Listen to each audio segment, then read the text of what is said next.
Rev it up and welcome to Cars Yeah, show number 2411. Rev it up because we're going to be having some fun at a very special event today. Be prepared to be inspired.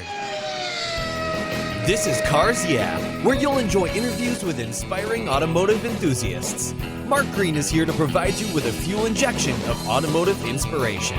So get in, sit down, buckle up, and get ready for a wild ride here on Cars Yeah.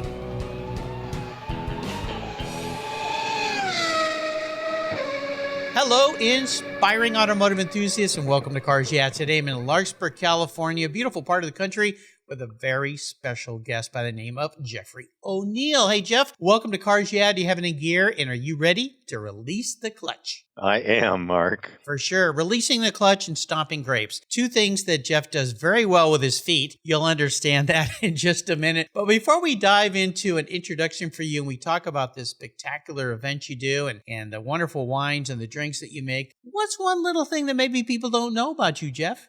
Well, I probably don't know that I am an absolutely passionate car guy. Started my racing career when I was 50, a little bit late. Could have started it earlier, but nonetheless jumped in when I was 50 and have been happily racing here and around the world over the past 15 years. Well, there you go. Well, you were kind of busy building a brand first, in a business. So I guess you got to do that. I did it the other way. I raced when I was younger, and then the kids grew up and started to go to college, and all that money got diverted to college and so forth. So that's okay as long as you're involved. And boy, you certainly are involved, not only in racing, but also producing a spectacular event. So allow me to give you a little bit of a proper introduction. We're going to dive into this. Jeffrey O'Neill is the founder of the Velocity Invitational, an auto racing event that showcases the evolution of motorsports technology and ingenuity. The event started in 2019 at the Sonoma Speed Festival. That was the old name. And after the COVID-forced pause in 2020, it came back with a vengeance and a new name. The new event took place at Laguna Seca.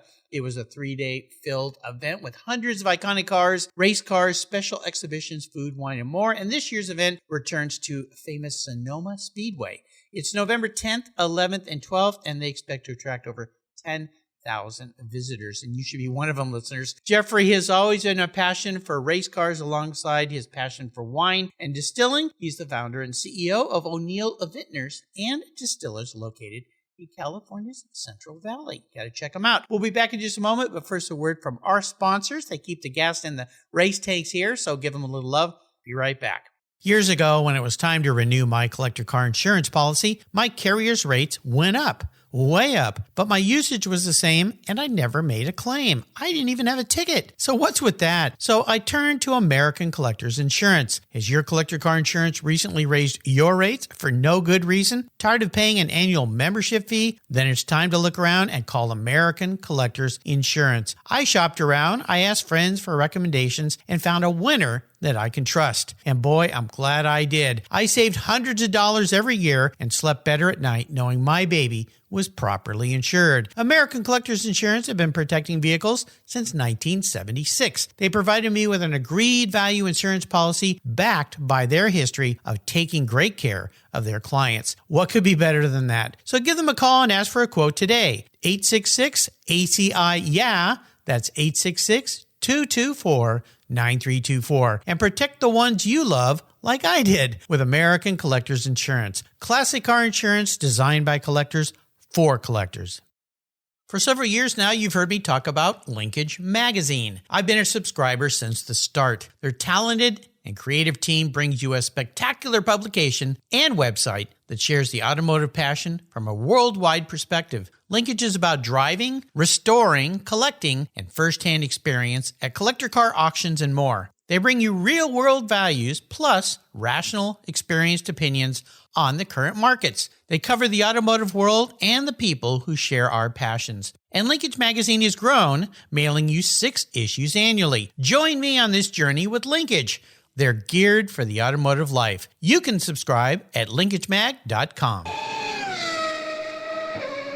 So Jeffrey, we are back. So before we get into this event, because as my listeners know, I'm a car guy. I used to race vintage cars. You're a car guy. You now race vintage cars, but you also have this little side job. Your wine business. Could you tell us how you got into that? And then we're going to talk about cars. Great, Mark. I'll be brief. I got into the business back in 1982, small family business. My grandfather was an immigrant. Unfortunately, after I joined it, within a year, it had gone bankrupt. Uh-oh. And the bank took it. So there I was. Instead of working for the family business, I was working for Wells Fargo Bank. Oh, yeah. So ultimately, and we'll talk a little bit later, I'm sure, but I was able to meet some private equity investors, and I pitched them on my idea to restart the, quote, family business with private equity, and the rest was just a story of growing businesses in the wine sector, and we ended up making, a pretty good-sized wine company. No kidding. So tell our listeners a little bit about, I know your name is Wine and Distillers. Tell us a little bit about the combination of things going on here, because as I see I played around with Google a little bit and the maps and looked, and I said, "Oh, these guys, they got a bunch of big tanks there. They produce a lot of liquid stuff." So tell us about the combination of different wonderful libations you create. We do. Look, our goal is, how do you solve what the consumer wants? So we have a wide variety of wines that we make at virtually all the price points, everything from, $10 a bottle up to, $100 a bottle. So we're really trying to think about, what does the consumer want today and what varieties do they want in the wine? That's what we focus on. Well, one of the things that I've learned, and I'm, you and I are somewhat of the same age bracket here, so we've lived through a lot of ups and downs in the economy, is that even when things are bad, people still enjoy a couple things. I read this years ago, flowers and wine, because they want to still feel good, even though things might be falling apart around them. Is that something that you've experienced over time?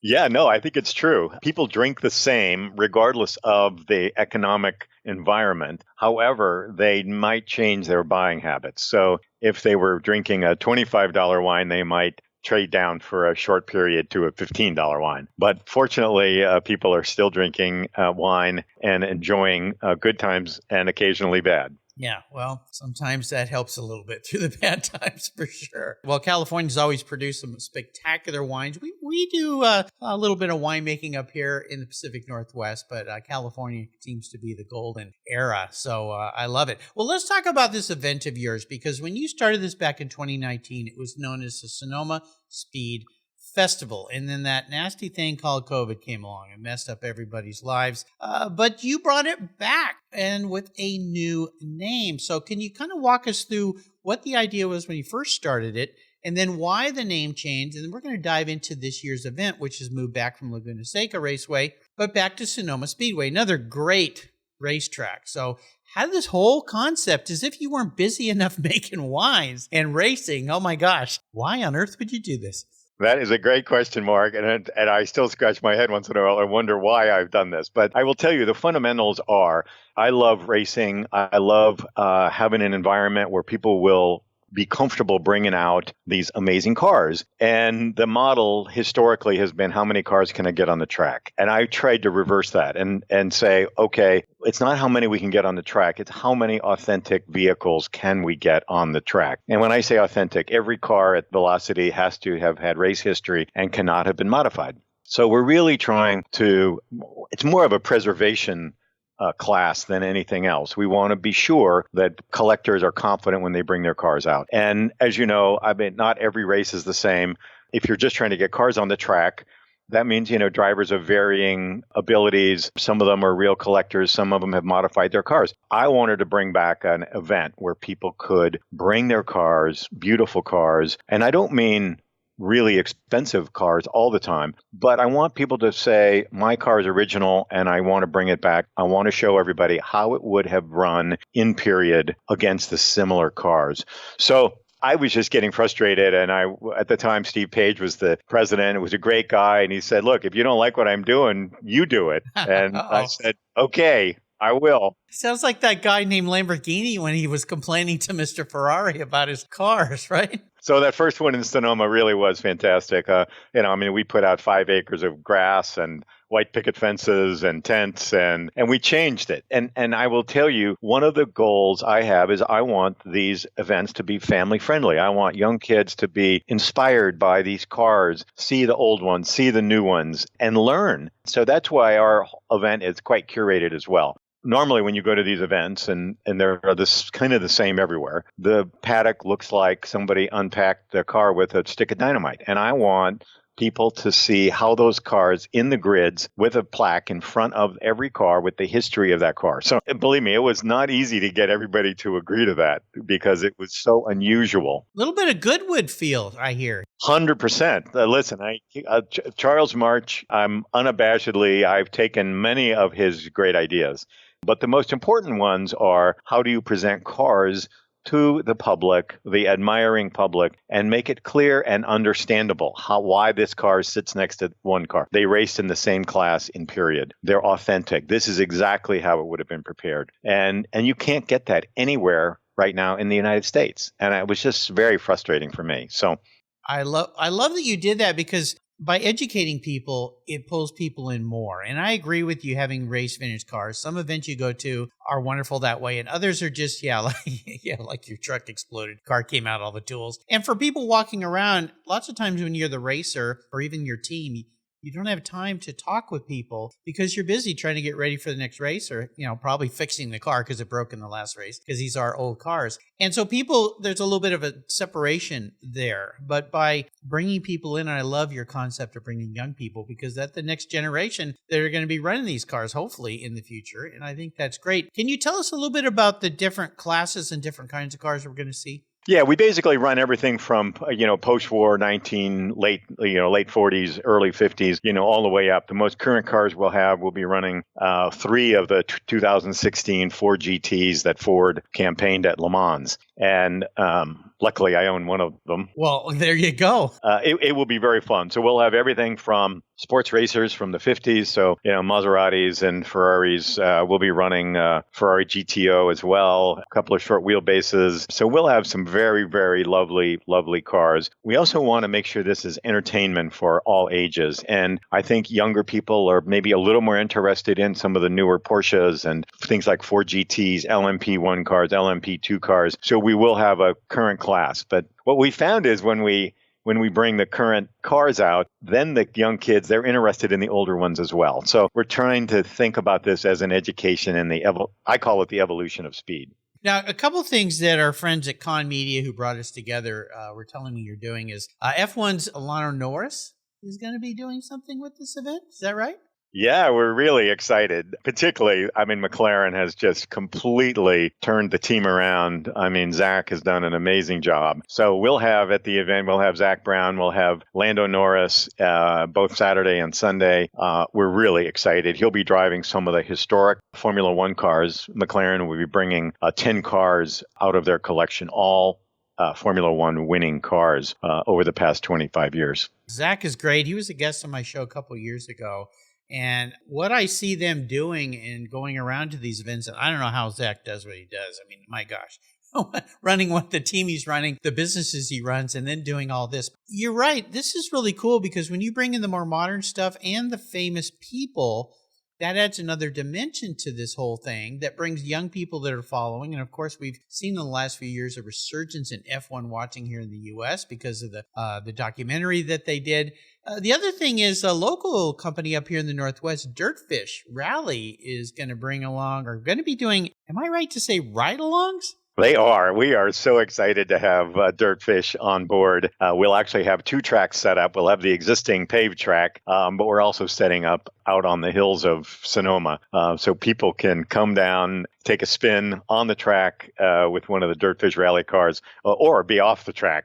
We're really excited. And, this is about entertaining everybody. And, whether you have an interest in, off-road rally cars, on-road rally cars, race cars, Formula One, we'll have a little bit of everything for everybody. Yeah, I think it's cool. The Ironstone Concours has been good about that. They had the old-time racers there that people could ride. They actually scraped a bunch of area where they had grapes, and they drove cars with people in them around. And I got to experience the first year they did that. And I've never seen so many people got so dirty and were so happy because of all the mud flying in their face and so forth. So what you're doing is absolutely wonderful. Are there some other things? Because this is a multi-day event. We've got 3 days going on that you want to share with us? We do. And of course, we've got all kinds of demonstrations, historic Formula One. Obviously, we've got 10 races every day, Wow. along with a lot of other entertainment. We'll have things for young kids. We'll have a Sip and Savor Pavilion, which is a collection of Vintners in the Sonoma Napa area. So if you want to come see cars, take a little break, get out of the noise, you walk into the Sip and Savor Pavilion and you can basically behind glass doors sip sparkling wine or Sonoma's finest, but still watch the race through the window. So we're really excited about that. This is going to be spectacular. I think it's going to be so much fun for so many people. When you think about your passion for cars, that as this came to you later in life, not your passion for cars, but for racing, actually doing racing, but has there been a, what I like to call a driving inspiration in your life? Now, this could be in business too, but somebody that's been really inspirational for you? Well, I will tell you, I idolized this gentleman. His name was Peter Mullen, and he has Peter. the Mullen Automotive Museum. He became a very, very close friend over the years. We've known each other for 40 years. Regrettably, he passed away 2 weeks ago. He was an amazing collector and an inspiration. I will tell you, we were visiting him in Scotland one time, and he said, "Would you like to drive my Bugatti Type 35?" No, I don't think so. Said, well, I've actually never really driven a historic car before, or a historic race car. And so that was probably 35 or 38 years ago, driving Bugatti Type 35 in the north of Scotland. Wow. Yeah, Peter, he was a guest on the show, and so sad that we just recently lost him. And being a close friend like that, my condolences to you and to all of his friends. That guy, oh my gosh. I mean, he collected the coolest of the cool of his generation of cars that he loved, but he shared them with so many people. And yours is a great example. Yeah, toss you the keys as if there's keys to race cars, but you know what I mean. Give it a run. See if you think you like it. And he knew what he was doing, right? He knew exactly what he was doing. And of course, then I was always hooked on cars, but I never thought I would actually get involved in racing. So that's what's been really fun. You know, my first car was a Maserati 250F. So we sort of jumped in the deep end on that. But, sort of. But I had a lot of time to make. I didn't start when I was 25. So yeah, might as well get out there and have some fun.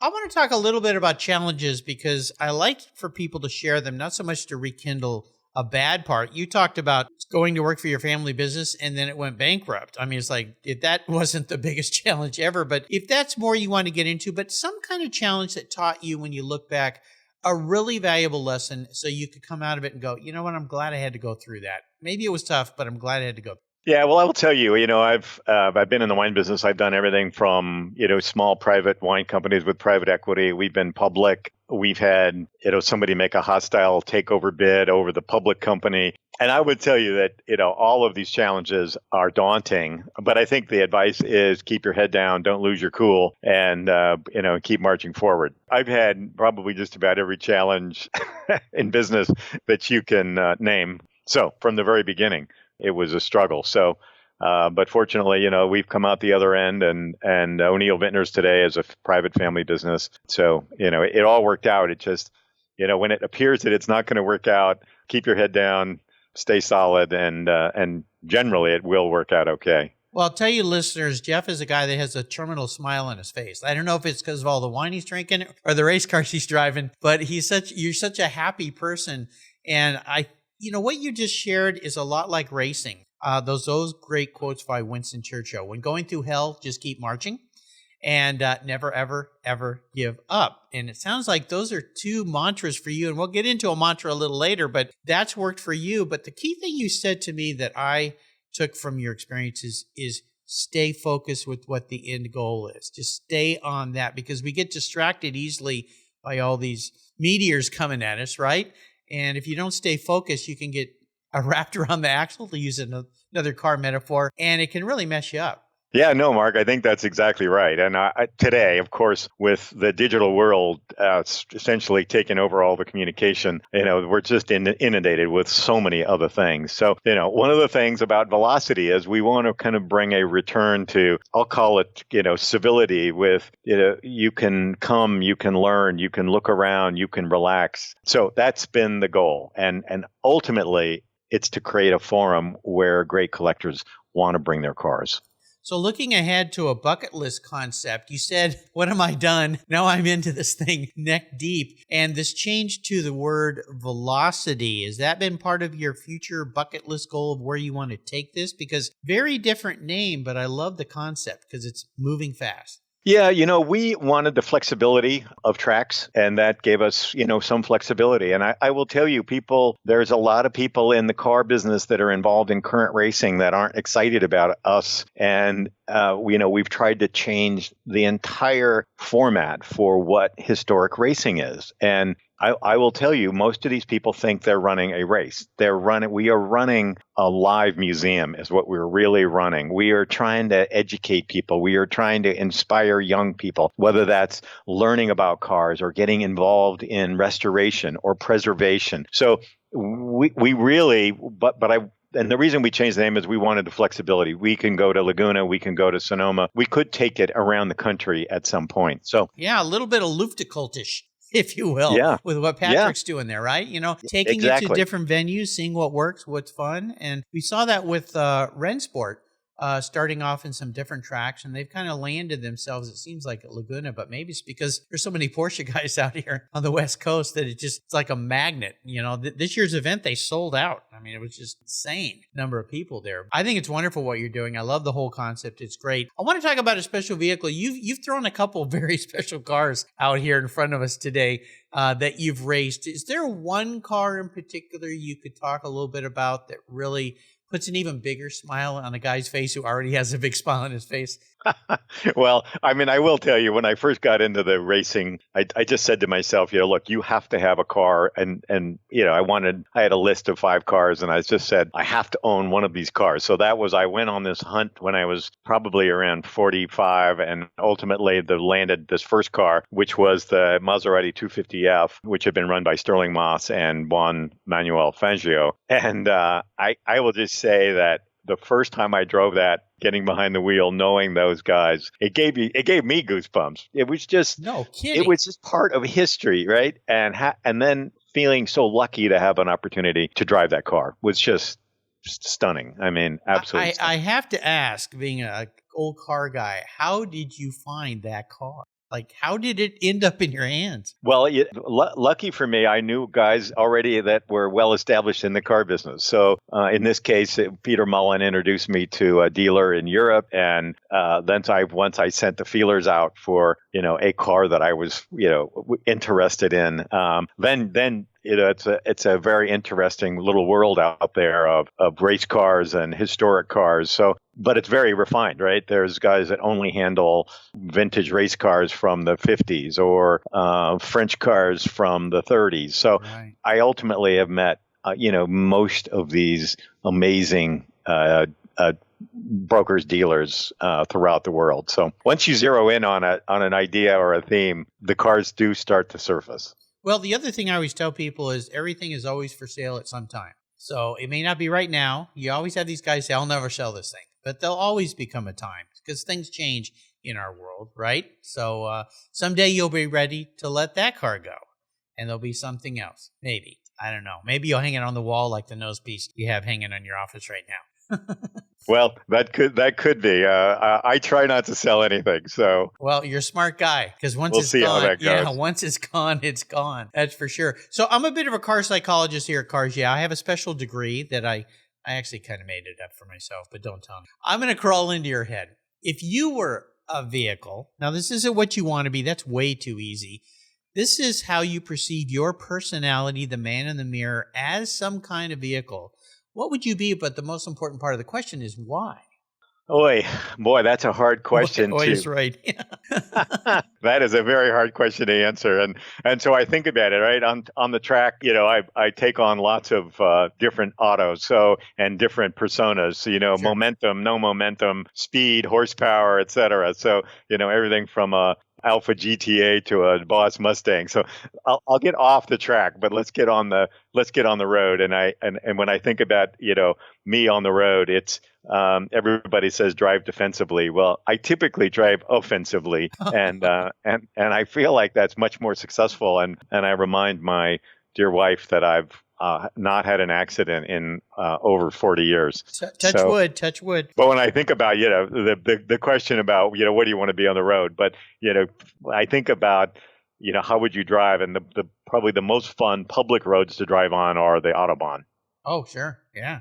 Right. Yeah. Because everybody on the road has respect for the other car. And in the U.S., that just doesn't happen, So, again, it goes back to the question, what is the car? And I have to say, if you could, because it sounds like you are a guy that drives a lot of different stuff. When you just rattle off some cars there, you talk about momentum, horsepower, speed, legacy, history. For a guy like you, is there one car, at least for today, that maybe you identify most with?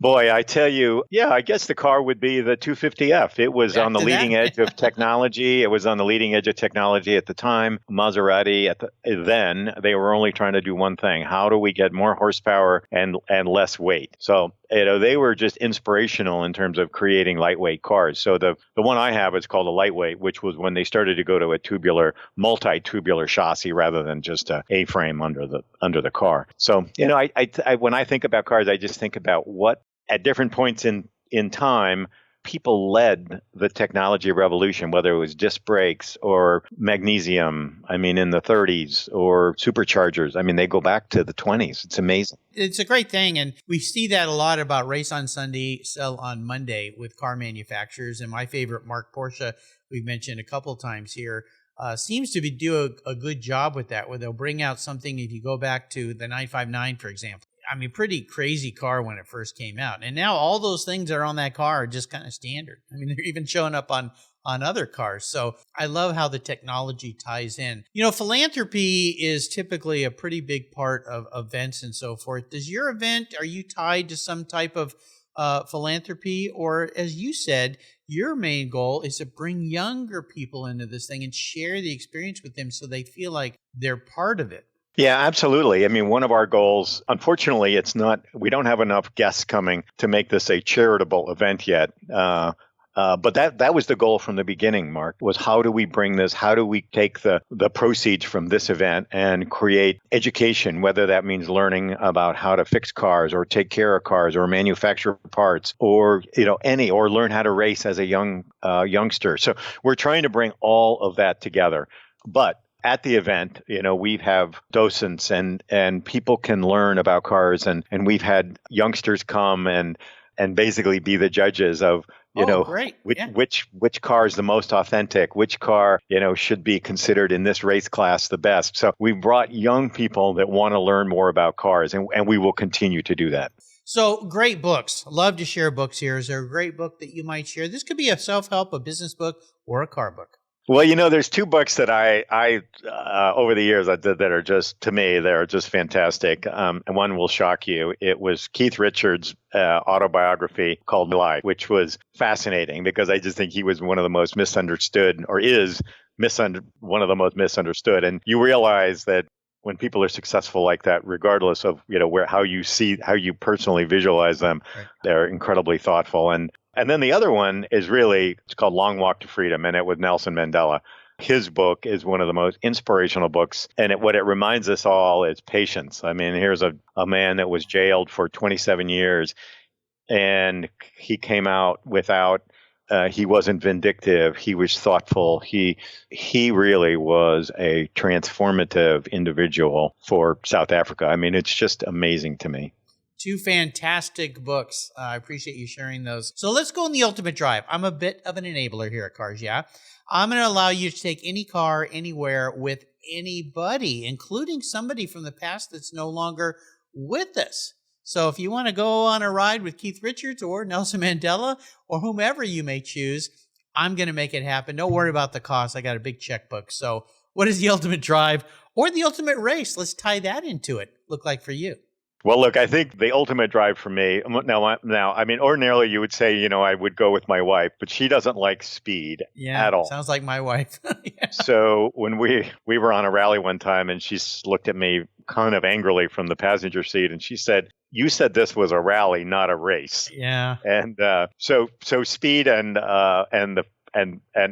my wife is not a terrific combination, but I would, if I could redo it, I would be in that Type 35 Bugatti with Peter Mullen, driving through the Scottish Highlands, talking about, he was fantastic. You could talk to him about anything. I mean, and he was interested and curious.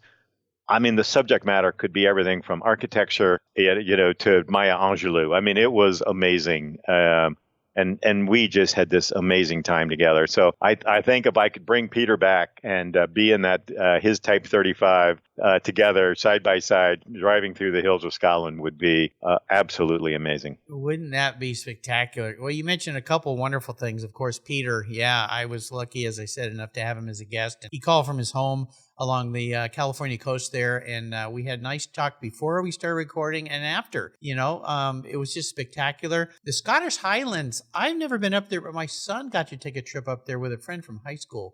And he goes, Dad, the roads, the country, this is the place to go. I don't think anybody knows this is the place to go for a drive. It's beautiful. Sounds like you know about that in a Type 35.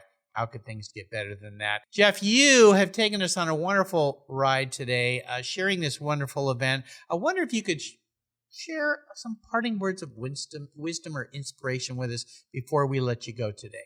Mark, I mean, I don't know that I have anything unbelievable to offer, but I can say, look, in our company, O'Neill, Vintners, and Distillers, we have a lot of young people that are looking for inspiration and ideas about success. And, internally, we have a lot of small sayings. One of them is no drama. I love it. My feeling is, I mean, there is no perfect family. There is no perfect situation. But ultimately,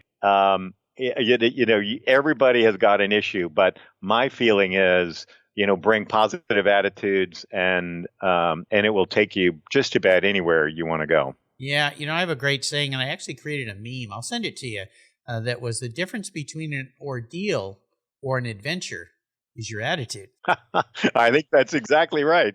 That's exactly right. Yeah, no drama. And I just came back from a trip, and these days traveling is not as quite much fun as it used to be. And you always see these people having meltdowns, and you just kind of go, seriously, dude? You shake your head. I mean, of all the issues in the world today, we're unfortunate. We're fortunately not facing many of those. Oh yeah, the horrors that are going on right now are just tragic. So, well, you have taken us on a fun ride. How can people learn more about O'Neill Vintners and Distillers and the Velocity Invitational? Well, for O'Neill Vintners and Distillers, we have a couple of great brands in Paso Robles. One of them is called Rabble. We do a beautiful Chardonnay called Harkin. You can find it at many of your retailers. But Velocity Invitational, we would invite everybody to come see these amazing cars. We have collected 220 of the most historic race cars from 1950 all the way through 2016. So come have a sip of wine, enjoy the races, come meet Lando Norris. You'll get up close, which you won't be able to do in Las Vegas. Right. But you'll be able to shake his hand, get his autograph, meet Zach Brown, who's a wonderful, wonderful manager, president of McLaren Racing, and we'll have the most important pieces out of the McLaren collection from England at our event. This is an event you will love. It's November 10th, 11th, and 12th. Wonderful time of the year to be in California. The weather's going to be perfect, no doubt. Everything will be great. I'll put links to the websites, velocityinvitational.com and o'neillwine.com. Check them out. I also want to do a great shout out to our friends at Con Media today, specifically Diana Brennan, who put us together. And of course, your lovely assistant who's been tremendous. I think you need to give her a raise, Joan. She does a wonderful job. Joan, I did that for you. She's great, though. She's been a great help. I want to thank both those ladies very, very much. Jeff, thanks for taking a pit stop with us here during a very busy time of the year and spending some time sharing not only your business, but your wonderful life. And I'll tell you, listeners, again, Jeff is one of those guys, this whole talk, he's had a big smile on his face. I don't think the guy ever gets upset, well, maybe you should ask some of his employees, maybe once in a while. Yeah, but remember, no drama. So you got to walk your talk. Jeff, thank you for spending some time with me today. Until you and I talk again, we'll see you at the Velocity Invitational. Thank you, Mark. Look forward to it. You're welcome. This has been great. Did you know that Cars Yeah is in the top 1% of all podcasts based on listenership, according to Libsyn, the premier RSS feed for podcasts in the United States. That's right. Plus, DuPont Registry recommended Cars Yeah is one of their top 10 car podcasts for you to enjoy. Cars Yeah has experienced tremendous growth, plus your ads are evergreen, meaning they never go away. And more listeners find Cars Yeah every day for their daily dose of automotive inspiration. Do you want to expose your brand to a highly targeted list of automotive enthusiasts in a very unique and very personal way? Well, I can help you. Contact me, Mark Green, at mark@carsyeah.com or through the website at carsyeah.com today to learn more.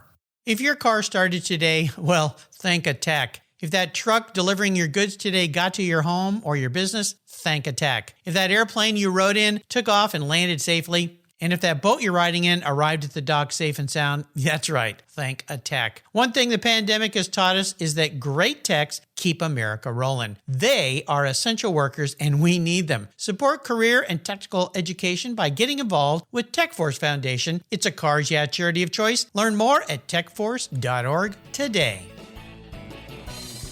Thank you so much for joining us on today's ride here at Cars Yeah. Drive on over to carsyeah.com to find show notes and inspiring automotive fun. Download your free copy of Filler Up, a fun book filled with gorgeous photographs of fuel filler fun, including quotes from more inspiring automotive enthusiasts. Download your copy today, and we'll see you next time on Cars Yeah.